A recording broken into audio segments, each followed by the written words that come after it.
എല്ലാവരും അകത്താവും. ഏതെല്ലാവരും? നീയും ഞാനും ഉൾപ്പെടെ എല്ലാവരും. നന്ദൻ നിന്റെ ഉള്ളം കയ്യിലാണെന്നൊക്കെയല്ലേ പറഞ്ഞിരുന്നത്? എന്നിട്ടിപ്പോ എന്തേ ഇതൊന്നും അറിയാൻ പറ്റിയില്ലേ? പ്രഭാവതിയെ വശത്താക്കിന്നൊക്കെയല്ലേ പറഞ്ഞിരുന്നത്? എന്നിട്ടും ഇങ്ങനൊരു അപകടം മുൻകൂട്ടി കാണാൻ പറ്റില്ലല്ലോ. ഋഷി, നീ ആവശ്യമില്ലാതെ എന്നെ കുറ്റപ്പെടുത്തരുത്. ഞാൻ കാര്യങ്ങളൊക്കെ കൃത്യമായിട്ട് തന്നെയാ മുന്നോട്ട് കൊണ്ടുപോയിക്കൊണ്ടിരുന്നത്. ആ, അത് കാണാനുണ്ട്. ഇട ഇങ്ങനെയൊക്കെ വരുമെന്ന് ആർക്ക് പറയാൻ പറ്റും?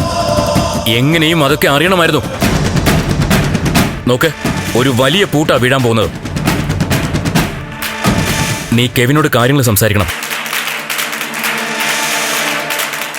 ചന്ദ്രോത്ത് പോയി എങ്ങനെയെങ്കിലും നന്ദനെ പോലീസിൽ ഏൽപ്പിക്കാതെ നോക്കണം.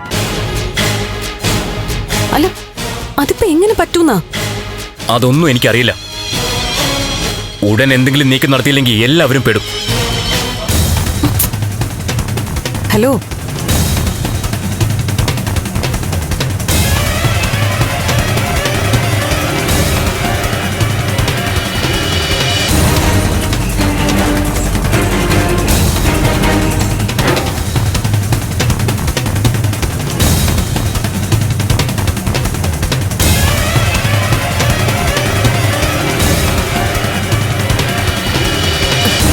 ഋഷി, നീ ഇത് എന്തിനുള്ള പുറപ്പാടാ? ആ ഇസബെല്ലെ ചന്ദ്രോത്തേക്ക് പറഞ്ഞയച്ചിട്ട് പ്രശ്നങ്ങൾ കൂടുതൽ വഷളാക്കാനുള്ള പുറപ്പാടാണോ? അതെ അമ്മേ, ഈ പ്രശ്നം അത്ര പെട്ടെന്നൊന്നും തീർന്നു പോകാൻ പാടില്ലല്ലോ. ഋഷി, കേസും കൂട്ടൊക്കെയായി നന്ദൻ പോലീസിന്റെ മുമ്പിൽ നിന്നെ കൊന്നെന്നും കുഴിച്ചു മൂടിയെന്നൊക്കെ പറഞ്ഞ അന്വേഷണം ഈ വീട്ടിലേക്കും വരും. എല്ലാം നീ പ്ലാൻ ചെയ്ത നാടകമാണെന്ന് അറിയും. അപ്പൊ ഈ ഇസബെല്ലയും കെവിനൊന്നും നിന്റെ കൂടെ കാണില്ല. കോടതിക്ക് മുന്നിൽ നീ ആവും കുറ്റവാളി. പിന്നെ ചന്ദ്രോത്തുകാരുടെ പ്രതികാരം എവിടെ ചെന്ന് നിൽക്കും? പ്രഭാവതിയും സിദ്ധാർത്ഥനൊക്കെ എങ്ങനെയാവും നമ്മളോട് പ്രതികരിക്കുക?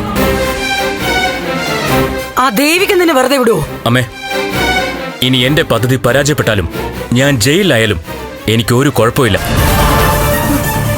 തിരിച്ചിറങ്ങുന്നതുവരെ ജയിലഴിക്കുള്ളിൽ ഞാൻ സന്തോഷത്തോടെ ജീവിക്കും. തിരിച്ചിറങ്ങിയിട്ട് ആ പ്രഭാവതിയെ കൊല്ലാൻ.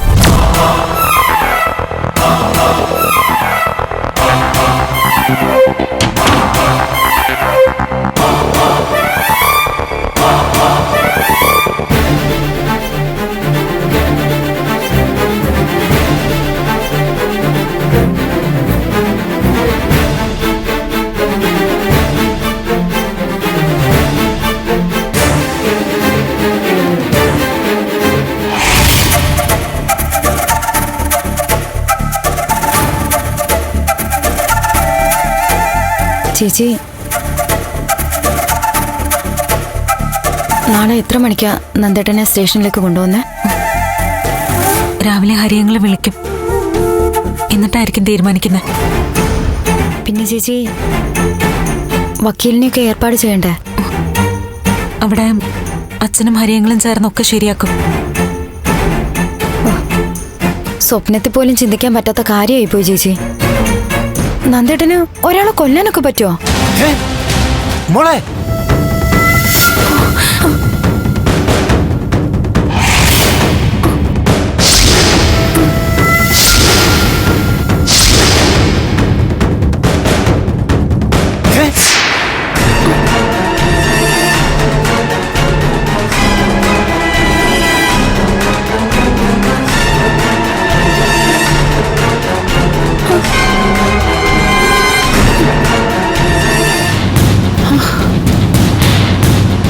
എന്തായി കേക്കുന്നേ?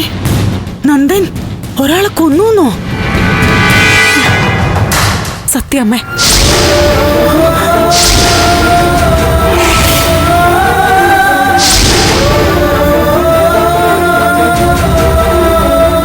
നിങ്ങള് വിഷമിക്കൊന്ന് മനസ്സിലാക്കിയതുകൊണ്ടാ എല്ലാം മറച്ചു വെച്ചത്.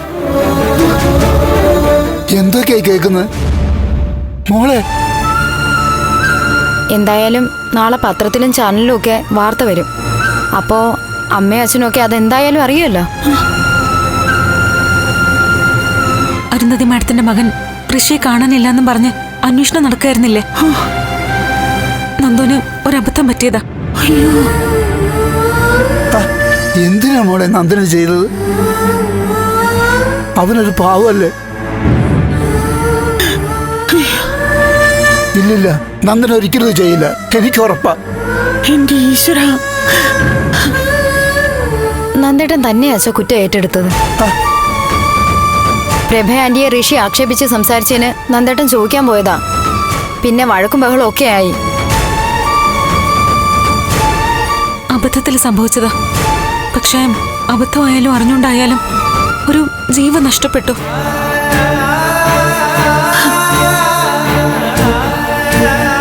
നാളെ നന്ദുവിനെ സ്റ്റേഷനിൽ ഹാജരാക്കുക. അയ്യോ മോളെ വേണ്ട, അത് പാവമാണ്. നന്ദൻ ഒരാളുടെയും ജീവൻ എടുക്കില്ല, അവനെ രക്ഷിക്കുക വേണ്ടത്. എന്തായാലും നിന്റെ കഴുത്തി താലി കെട്ടിയ ആളല്ലേ?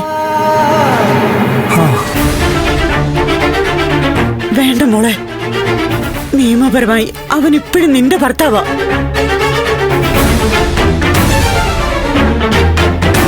ദൂരെ എവിടെയെങ്കിലും പോയി നന്ദൻ രക്ഷപ്പെട്ടോട്ടെ. പറ്റില്ലമ്മേ. തെറ്റ് ചെയ്തത് ആരായാലും നിയമം പറയുന്ന ശിക്ഷ കിട്ടണം.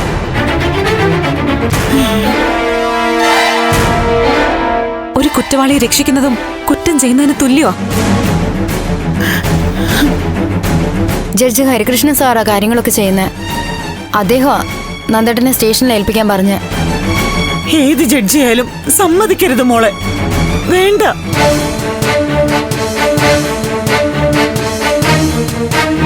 മാധവട്ടം പറഞ്ഞതുപോലെ മഹാപാപം നിങ്ങൾ ചെയ്യാൻ പോകുന്നത്. എത്ര വലിയ പാപമായാലും ഒരു കൊലപാതകയെ രക്ഷിക്കാൻ പറ്റില്ലമ്മേ.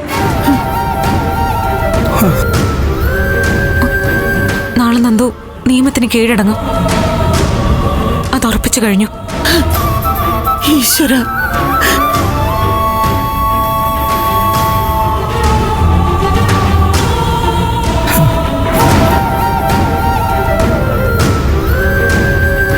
മോളെ,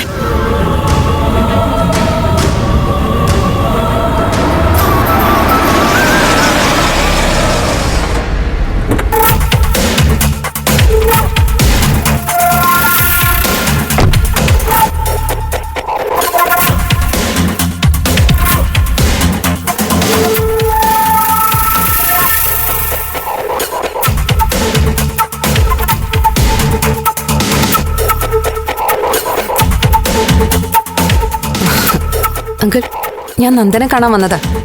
ഇയാളാരാ? അങ്കിൾ, ഞാൻ ബെല്ല, ഇസബെല്ല, നന്ദന്റെ ഫ്രണ്ട്. പലവട്ടം ഞാൻ ഇവിടെ വന്നിട്ടുണ്ട്. അങ്കിളെ എന്നെയും കണ്ടിട്ടുണ്ട്, നമ്മൾ സംസാരിച്ചിട്ടുമുണ്ട്.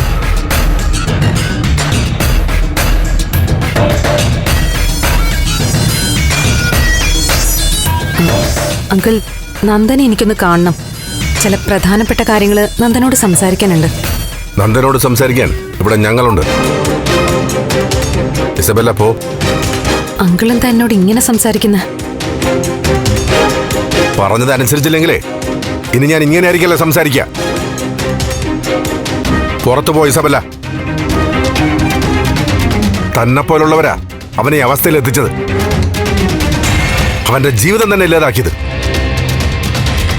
അവനെ രക്ഷിച്ചെടുക്കാൻ ശ്രമിക്കുക ഞങ്ങൾ. അതിനിടയിൽ ഫ്രണ്ട്ഷിപ്പ് എന്നും പറഞ്ഞ് വീണ്ടും കുഴപ്പത്തിലാക്കാൻ ആരും ഇങ്ങോട്ട് വരണ്ട. സോറി അങ്കിൾ, എനിക്ക് അവനെ കണ്ടേ പറ്റൂ. ഓ, അവനെ കണ്ടേ പോകുന്ന ശബ്ദം എടുത്തിട്ട് വന്നിരിക്കുകയാണോ? ശബ്ദം എടുത്തു വന്നൊന്നുമല്ല, തീരുമാനിച്ചു വന്നേക്ക്. എനിക്ക് നന്ദനുമായിട്ട് പ്രധാനപ്പെട്ട കാര്യങ്ങൾ സംസാരിക്കാനുണ്ട്. എന്താ പ്രധാനപ്പെട്ട കാര്യം? ബാങ്ക് കൊള്ളടിക്കാനുള്ള പദ്ധതി വല്ലതുമാണോ? അതോ കൊലപാതകത്തിനുള്ള ഗൂഢാലോചനയോ? അങ്കിൾ, ഈ രീതിയിൽ എന്നെ ആക്ഷേപിക്കരുത്. സ്ത്രീകളെ ബഹുമാനിക്കുന്ന ആളാ ഞാൻ. പക്ഷേ വിവരക്കേട് കാണിക്കുന്നത് സ്ത്രീ ആയാലും പുരുഷനായാലും എനിക്കൊരുപോലെ. ക്ഷമയുടെ പരിധിയും കഴിഞ്ഞാ ഞാൻ നിൽക്കുന്നത്. പോ, ഇറങ്ങിപ്പോ. അങ്കിൾ,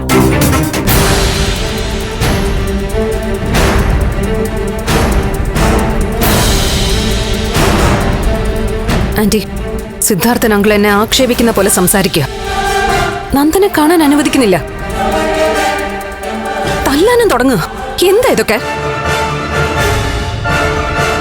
നന്ദനും ഞാനും തമ്മിലുള്ള ഫ്രണ്ട്ഷിപ്പ് അങ്കിളിനും ആന്റിക്കും അറിയാവുന്നതല്ലേ? അതറിയാവുന്നത് കൊണ്ടാ മേലിൽ ഈ ഗേറ്റിനൊപ്പുറം കാലുകുത്തരുതെന്ന് ഞാൻ പറഞ്ഞത്. സമാധാനമായിട്ട് പൊക്കൊണ്ടിരുന്ന കുടുംബമായിരുന്നു ഞങ്ങളുടേത്. അത് കുളമാക്കിയത് നിങ്ങളൊക്കെ കൂടിയാ. അതിന് ഉത്തരവാദി ഞാനാണോ? ആണോ ആന്റി? ഋഷിയെ അപകടപ്പെടുത്തിയത് നന്ദനല്ലേ? ഞാനും കെവിനും നന്ദന്റെ രക്ഷയ്ക്കാ വന്നത്. രക്ഷയുടെ ഉദ്ദേശവും പശ്ചാത്തലവും ഒക്കെ ഇനി വ്യക്തമാവേണ്ട കാര്യമല്ലേ? എന്തായാലും നന്ദനെ കാണാമെന്ന് കരുതണ്ട. ഇനിയും ദേഷ്യം പിടിപ്പിച്ച എന്റെ രീതി മാറും. ആന്റി ആന്റി ഇതൊക്കെ കേട്ടോണ്ട് നിൽക്കാണോ?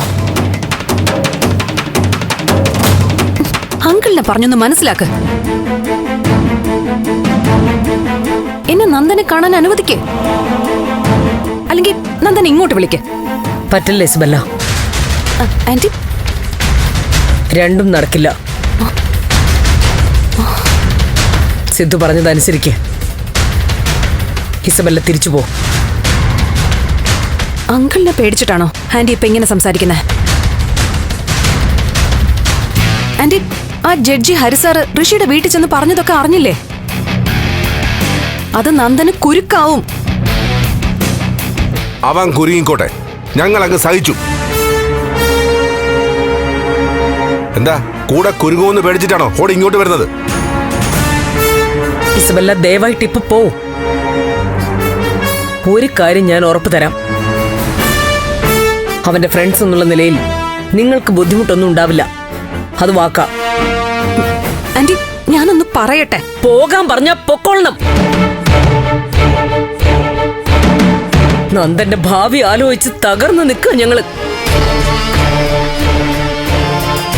അതിനിടയിൽ ഓരോ വാശി കാണിച്ചു വന്ന് ഞങ്ങളെ ഭ്രാന്ത് പിടിപ്പിക്കരുത്. ഓ ചെല്ല്. നന്ദ, ഇറങ്ങിപ്പോ. പോകാൻ പോകാൻ. സിദ്ധു,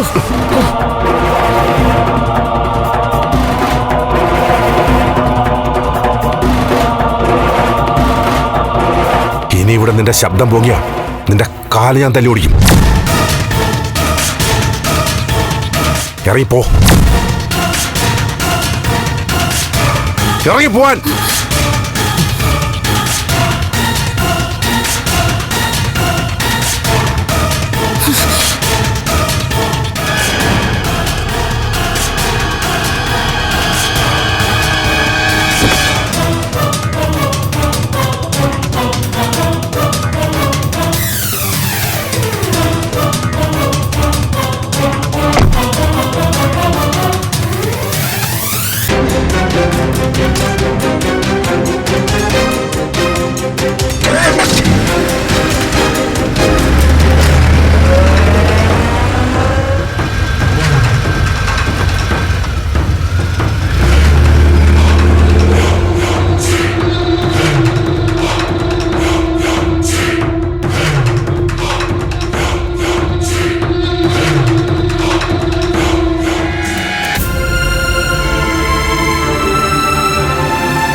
എന്തായാലും നന്നായേ ഉള്ളൂ.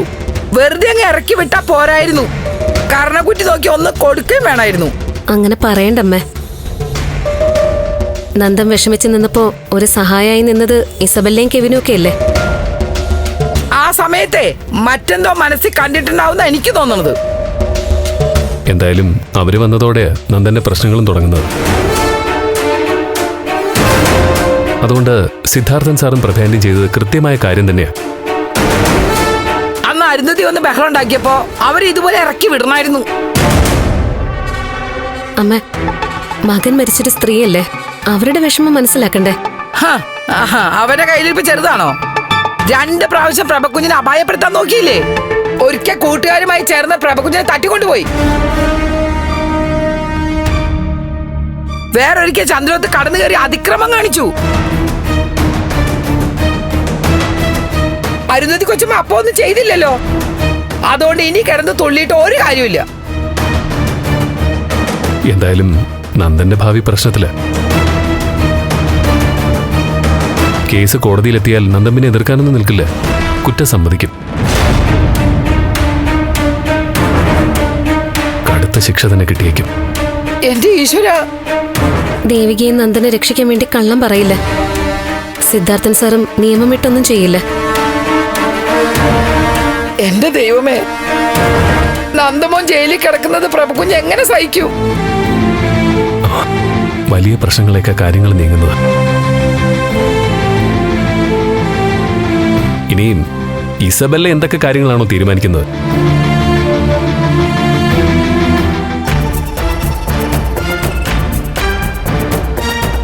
ഇത്രയും അപമാനം ജീവിതത്തിൽ ഒരിക്കലും എനിക്ക് ഉണ്ടായിട്ടില്ല. ആ സിദ്ധാർത്ഥൻ തടഞ്ഞത് മനസ്സിലാക്കാം. പക്ഷെ പ്രഭ ആന്റിയും അതിന് കൂട്ടുനിന്നു.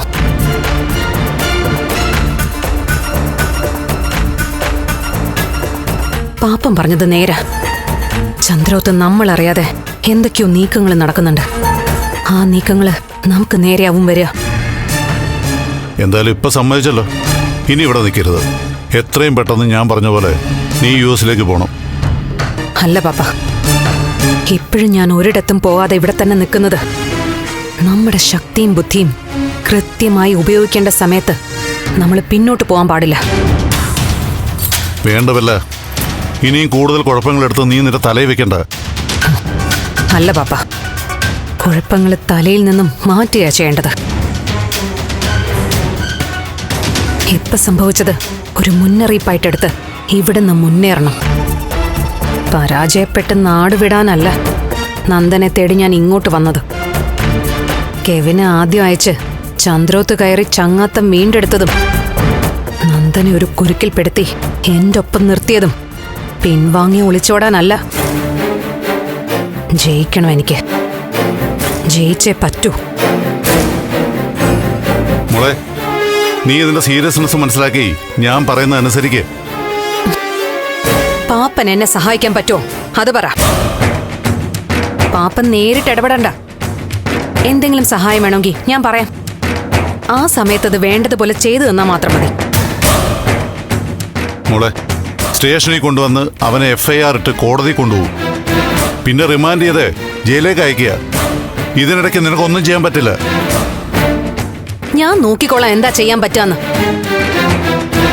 ഇത്രയൊക്കെ പറഞ്ഞിട്ട് നിന്റെ തലയിലോട്ട് കയറുന്നില്ലെങ്കിൽ തോന്നിയ പോലെ അയക്കോ. സാർ,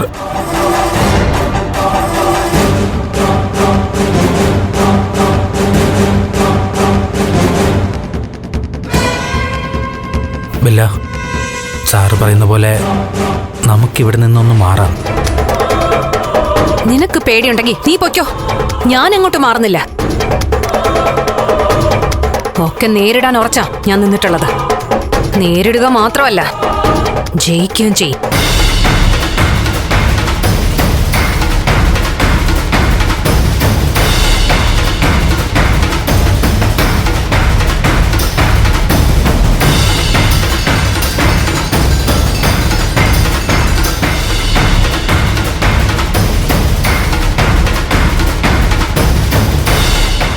അച്ഛനവളെ തല്ലാനൊരുങ്ങിന്നാ പറഞ്ഞേ. അമ്മ തടഞ്ഞതുകൊണ്ടാ. അല്ലെങ്കിൽ ചിലപ്പോ പല്ലടിച്ച് നിലത്തിടണമായിരുന്നു. എന്തായാലും ഈ വാർത്ത കേട്ടപ്പോ മനസ്സിനകത്ത് എന്താ ഒരു സുഖം. അന്തരീക്ഷത്തിനൊക്കെ എന്തോ ഒരു തെളിച്ചം. അമ്മ ഇത് കേട്ടില്ലേ?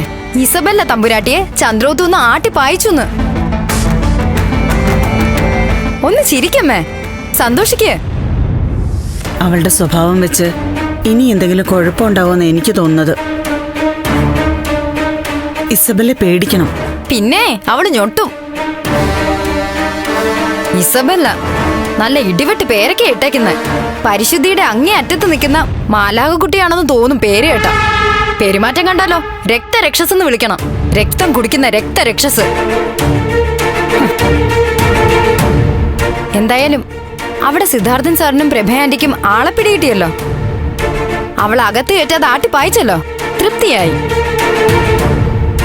ഇനി ചാണകവെള്ളം തളിച്ച് വീടൊക്കെ ഒന്ന് ശുദ്ധികലശം കൂടി ചെയ്താ എല്ലാം ശുഭം.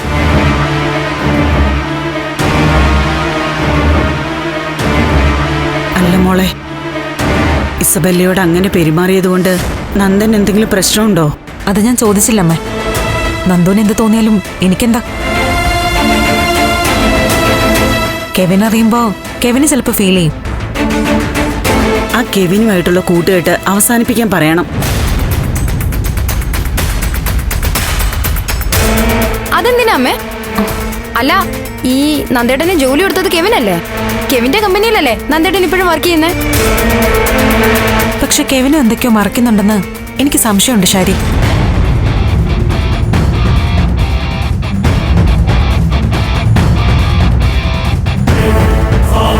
മോളെ, നാളെ നന്ദൻ പോലീസ് കീഴടങ്ങാൻ പോകുന്നു എന്നുള്ളത് തീരുമാനിച്ചു അല്ലേ? അതെ അമ്മേ. അതോർത്ത് എന്റെ മോളിനി കരയരുത്. സംഭവിക്കാനുള്ളതൊക്കെ സംഭവിച്ചു. അങ്ങനെ കരുതി സമാധാനിക്കണം.